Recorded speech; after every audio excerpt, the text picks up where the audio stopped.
Hello, magluluto ako ngayon ng chicken liver. Ayan, ang aking chicken liver or atay ng manok. Naghiwa ko ng sibuyas at bawang. Ayan, para ating igisa ang ating atay mamaya. At ito yung ating sili ulit, sili slice. Ayan, igisa lang. Oh my God. Ayan, isa ko lang siya para until golden brown. Lagyan ko ng mga ricado, saka ko siya i-saute.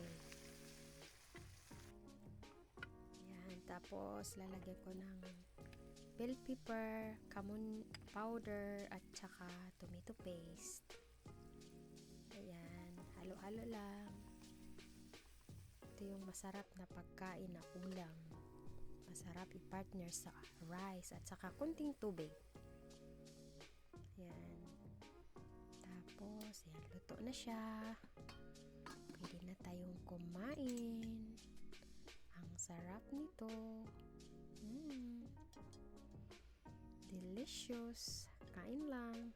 Try nyong lutuin sa bahay nyo. Simple lang, madaling lutuin at masarap. Yan. Kain ng kain. Grabe, ang dami kong gutom. Mabilis siyang lutuin. Ayan.